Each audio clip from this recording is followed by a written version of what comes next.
Hey everyone, so this is my 2013 Mazda 3 that I bought for Turo. This is the 2-liter engine, not the Sky Active, but just a regular one. It's not the GT, I guess, which is the turbo. It's not the turbo one. And it's also not the GS package, like, it's not the one with the full option. Just the very basic one. Like, it doesn't come with leather seats or anything, just the fabric seats. Does come with alloy wheels.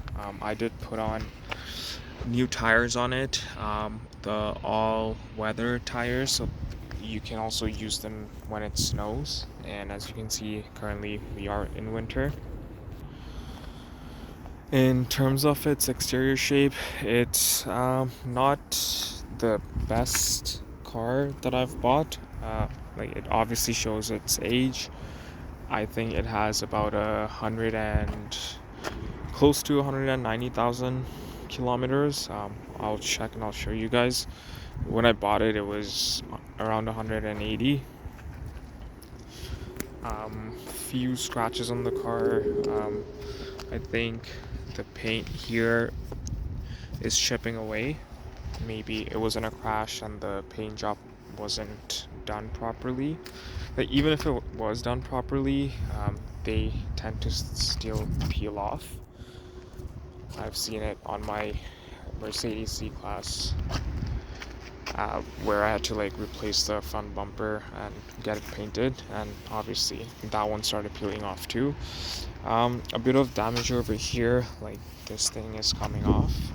Like, it's holding well, but yeah, I am not able to push that back in. Probably like there's a broken tab or something. There used to be a cover there, which seems to have fallen off. Anyway, let me show you the interior for this car. So this is the key. It's a flip key. Flip key, just press here, pops open. It's the unlock button. Okay. Yeah, pretty basic. Has the basic tech that you would need. Like, it comes with Bluetooth. Obviously the charging port here is external. Phone holder there. Currently has about like 185,000 kilometers. I think I bought it at 175, 174. Okay, so in terms of features, we do have Bluetooth here. There's a remote start system in this car, but I've never used it. It was with the previous owner. You have a charging port here. You do have inside the storage area, you have a USB port, an auxiliary port, and another charging port there. So just put that back. Cup holders are here. Speakers are decent, nothing great. Steering wheel controls, volume, and then this is for your cruise control. Yeah, overall pretty basic. Some quirks about the twin shape of Mazda 3. This screen here got detached from the dashboard. It's held by glue and a tab there, but I think because of heat and how curved the dashboard is, it kind of like forces itself apart, and on some of them I've seen like the tabs are broken. On this one the tab is fine, but it's just the glue that comes off. I do have another of the same vehicle in a different color, 2013 as well, and that one too has the same problem.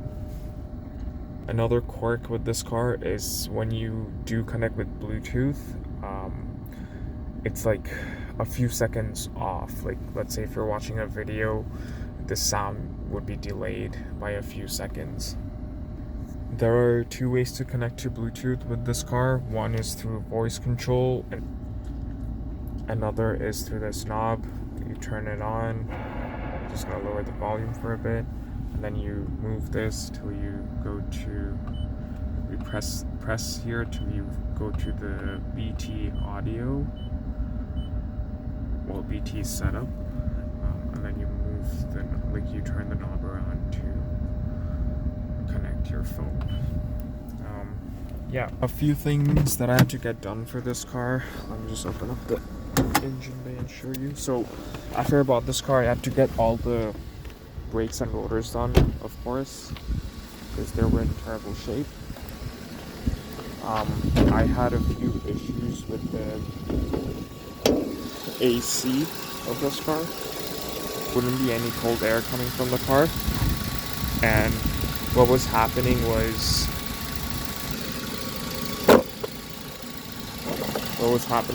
the AC fuse, I think it's either this 10 or that 10, it would just blow. Once you did replace the fuse, it would, like, the cold air would be there too. Like, at first we thought that the AC was leaking, like the preowned or the AC gas was leaking, but that wasn't the case. It was just blowing the fuse, and I did try to change the fuse a few times, still keep on blowing. Apparently it was like one of the pulleys in there that was malfunctioning and then shorting the fuse, so I had to get that replaced. Like, the part is different for the Sky Active and the normal and the non-Sky Active ones, so I got the parts secondhand from Facebook Marketplace, but unfortunately I bought it for the Sky Active engine and it didn't fit, so I had to buy another one. Some other quirks with this car, compared to like a Toyota or a Honda Civic, like, there's more torque in the front wheels, and the brakes are slow for some reason. Both of my Mazda 3s have the same issue where the brakes just don't bite quick enough, which makes the braking distance far. So that's something, when you drive the car, you have to get used to it. It's just different from other cars. Another issue with Mazdas are that compared to the other Japanese automakers or even the German cars, they do tend to rust more. I don't have any significant rust issues with this car. Well, I did have it rust-proofed underneath, but with my other Mazda 3, like, there are like coin-sized rust spots on the roof. Not that it really bothers, it's just a cosmetic issue. Like, nothing on the arches or anything, but yeah, comparatively they do rust a bit more. I guess that's why you can usually find these cars at a better price point than the Toyota or the Honda ones. They just don't have the brand tax.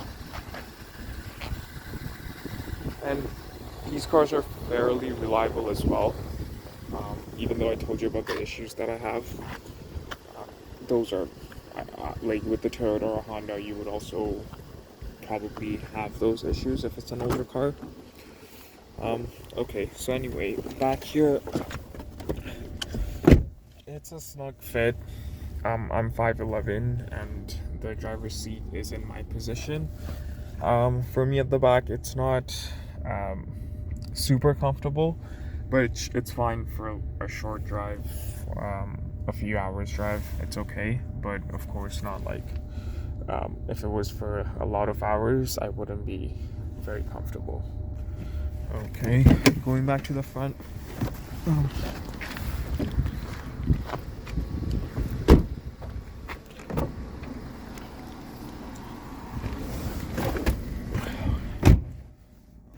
All the windows, of course, work. It's only the driver's side window that is auto.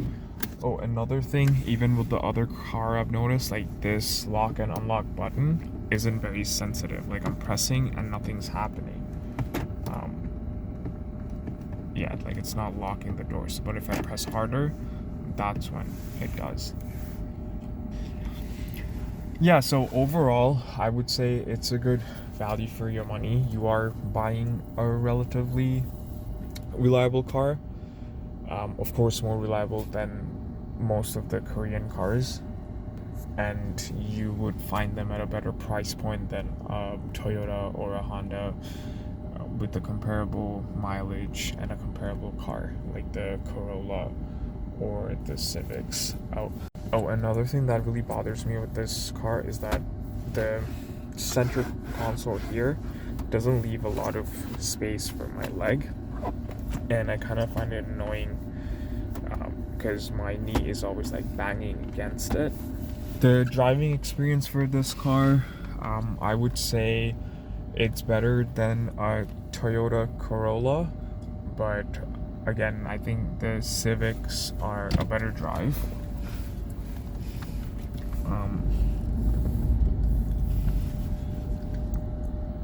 Like, you do feel the initial acceleration to be more torquey. Corolla, compared to a Civic, I think the Civic's about the same, but a Civic is more linear, the acceleration, unlike this one where like it just goes and then the acceleration kind of like dies down, whereas with the Civic it's pretty linear. Driving position wise, again, I like the Civic more than this. Overall, I'm pretty satisfied with this purchase. I think I paid around $6,000 more or less. I did have to spend quite a bit on repairing it, but again, with an older car, the initial repair cost could be higher, and since those repairs, the car really hasn't given me any trouble. Yeah, so thanks for watching my video, and I'll see you on the next one.